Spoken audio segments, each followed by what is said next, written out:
주님은 우리를 종이 아닌 가족으로 생각하십니다. 그렇기에 우리는 일에 집중하지 말고 우리를 향한 그분의 사랑에 집중하며 살아야 합니다. 그리고 그 사랑을 실천하며 살아야 합니다. 오늘 하루 주님의 사랑을 알고 그 사랑을 전하는 하루가 되길 기도합니다. 오늘도 사복음서 중에 예수님의 공생의 사역 3년차에 있었던 사건을 살펴보겠습니다. 43번째 나사로를 살리심. 요한복음 11장 1에서 46절. 마리아의 예수 영접 및 연약한 인생의 죽음을 접한 성자 예수의 연민과 통분. 28에서 31절. 마리아의 예수님 영접 및 조문객들의 동행. 마리아가 마르다가 예수님을 맞이했던 곳에서 예수님을 만남. 32에서 35절. 슬퍼하는 마리아와 조문객들을 보신 예수님의 감정적 반응. 마리아가 예수님을 가서 배웠고 그 발 앞에 엎드려 말함. 마리아, 주께서 여기 계셨더라면 내 오라버니가 죽지 아니하였겠나이다. 예수께서 그가 우는 것과 함께 온 유대인이 우는 것을 보시고 심령에 비통히 여기심. 예수님, 그를 어디 두었느냐? 마리아, 주여 와서 보옵소서. 예수께서 눈물을 흘리시더라. 36에서 37절. 예수님의 눈물을 본 조문객들의 반응. 유대인들, 보라 그를 얼마나 사랑하셨는가. 어떠니 맹인의 눈을 뜨게 한 이 사람이 그 사람은 죽지 않게 할 수 없었더냐. 38에서 44절. 예수의 신성을 입증하는 7번째 표적, 나사로의 부활 이적. 38에서 39절. 예수께서 무덤에 가셔서 돌을 옮겨 놓으라 명하심. 39에서 40절. 만류하는 마르다에게 절대적 믿음을 갖도록 도우심. 마르다, 주여 죽은 지가 나흘이 되었음에 벌써 냄새가 나나이다. 예수님, 내 말을 내가 믿으면 하나님의 영광을 보리라 하지 아니하였느냐. 41에서 42절. 돌을 옮겨 놓은 뒤 예수께서 하나님께 기도하심. 예수님, 아버지여 내 말을 들으신 것을 감사하나이다. 항상 내 말을 들으시는 줄을 내가 알았나이다.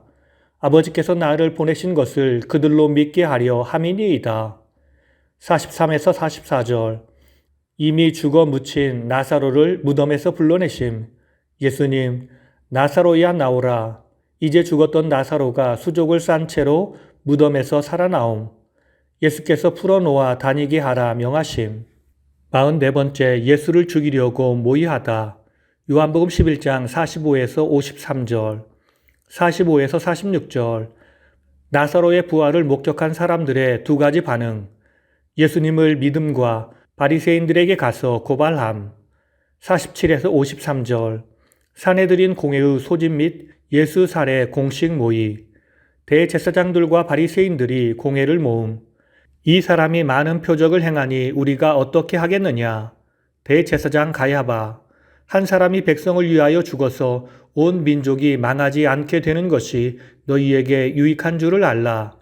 이는 예수의 죽음이 민족뿐만 아니라 흩어진 하나님의 자녀를 모아 하나가 되게 하기 위한 죽음임을 말함.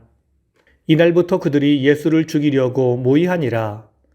45번째 에브라임으로 피하신 예수님. 요한복음 11장 54에서 57절. 예수께서 유대인 가운데 드러나게 하지 아니하시고 거기를 떠나 빈들 가운데 에브라임 동네에 가서 머무심. 유대인의 유월절이 가까움에 그들이 예수를 찾으며 성전에 서서 말함. 너희 생각에는 어떠하냐? 그가 명절에 오지 아니하겠느냐? 46번째 베레아 전도 여행. 마태복음 19장 1에서 2절. 예수께서 갈릴리를 떠나 요단강 건너 유대 지경에 이르심. 큰 무리가 따르거늘 예수께서 거기서 그들의 병을 고치시더라. 마가복음 10장 1절. 예수께서 요단강 건너편으로 가시니 무리가 다시 모여들거늘 예수께서 다시 전례대로 가르치심. 47번째 안식일에 꼬부라진 여자를 고치시다. 누가복음 13장 10에서 17절. 10에서 13절. 안식일에 18년 동안 꼬부라져 앓은 여인을 치유하심. 예수께서 안식일에 한 회당에서 가르치심. 18회 동안이나 귀신 들려 앓으며 꼬부라져 조금도 펴지 못하는 한 여자. 예수님, 내가 내 병에서 놓였다. 안수하시니 여자가 곧 펴고 하나님께 영광을 돌리는지라. 14에서 16절.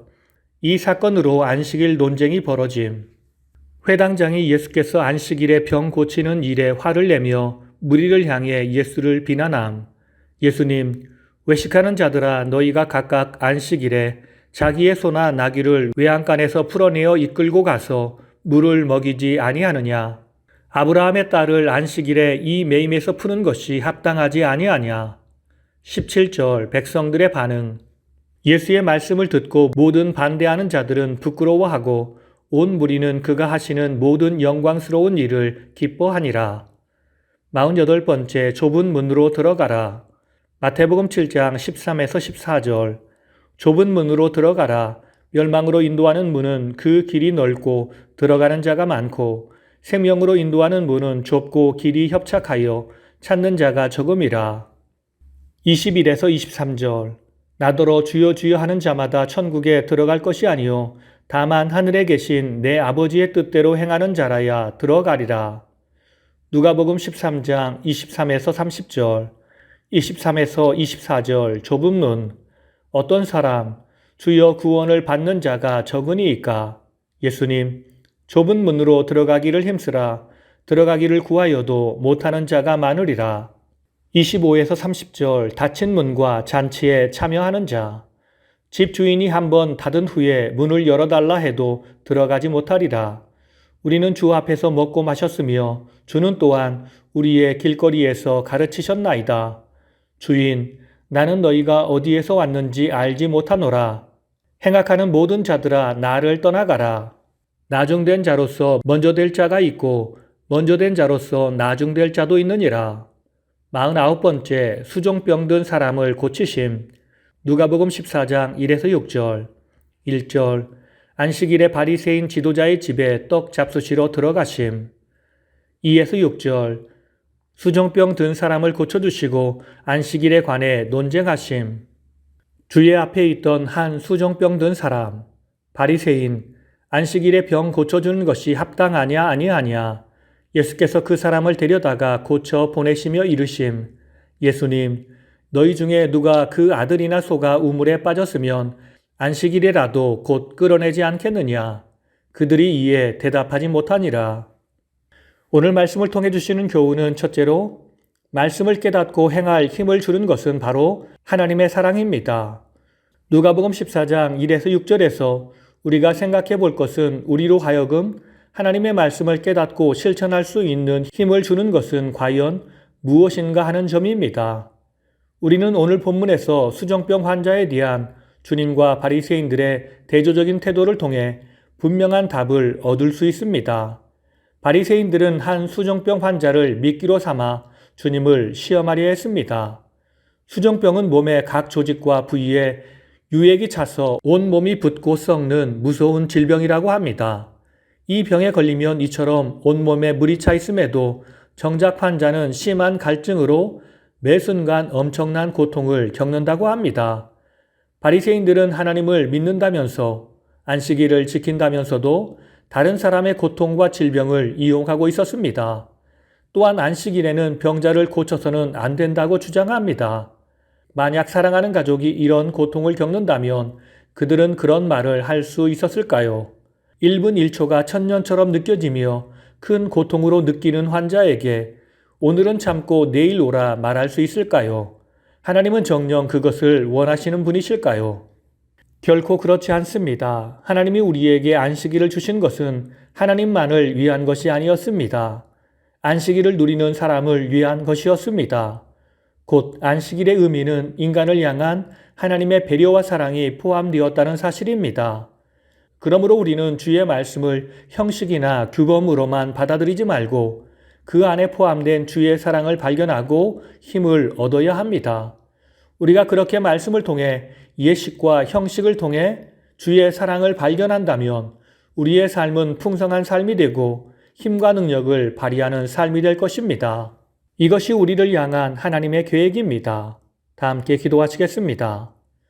항상 우리를 사랑하셔서 모든 것을 섬세하게 계획하시며 인도하신 주님, 우리가 그런 주님의 뜻을 분명히 알지 못한다 할지라도 그 모든 계획에 하나님의 사랑이 포함되었음을 알고 항상 그 사랑에 응답하는 삶을 살게 하옵소서.